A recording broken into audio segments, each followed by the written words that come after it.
ఇవాళ కాంగ్రెస్ ప్రభుత్వం నాడు అసెంబ్లీ ఎన్నికల ముందు భవిష్యత్తులో మేము అధికారంలోకి వస్తే ఎట్లాంటి ఎంట్రన్స్ పరీక్ష పెట్టినా నామమాత్రం ఫీజే తీసుకుంటాం, అసలు ఫీజే తీసుకోమని చెప్పిన ఈ కాంగ్రెస్ ప్రభుత్వం నాయకులు ఈరోజు టెట్ పరీక్షకు రేపటి నుంచి వెళ్ళి ఆ యొక్క అప్లికేషన్స్ స్వీకరణ కార్యక్రమం ప్రారంభం అవుతుంది.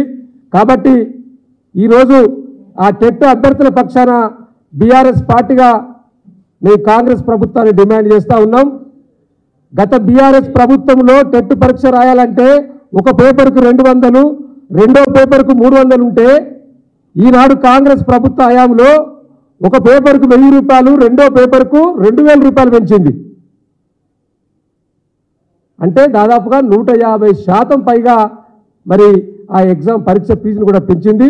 ఇవాళ తెలంగాణ ప్రాంతంలో దాదాపుగా 98% పైగా గ్రామీణ వాతావరణంలో పుట్టి పెరిగిన పేద మధ్యతరగతి కుటుంబాలకు సంబంధించిన వారి పిల్లలే ఈరోజు టెట్ కానీ డిఎస్ కానీ ఎక్కువ రాయడంలో ఉన్నారు.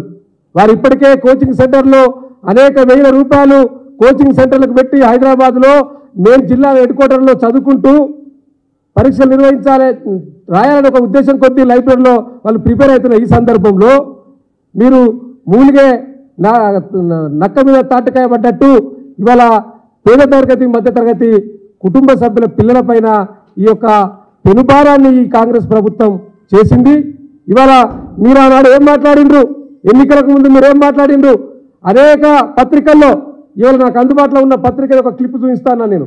అనేక పత్రికల్లో మీరు అసలు నామమాత్రం పైసలు కూడా తీసుకోమని జాబ్ క్యాలెండర్ ప్రకటించినప్పుడు యాడ్స్ ఇచ్చింది కదా. మీ ఎన్నికల మేనిఫెస్టోలో మీ కాంగ్రెస్ పార్టీ ఎన్నికల మేనిఫెస్టోలో కూడా రాసుకున్నారు కదా. ఆనాడు ₹1 కూడా మేము తీసుకోమని చెప్పి రాసుకున్నారు కదా. మరి ఇవాళ ఎందుకు టెట్ పరీక్ష ఫీజును పెంచిండ్రో జవాబు చెప్పాలి.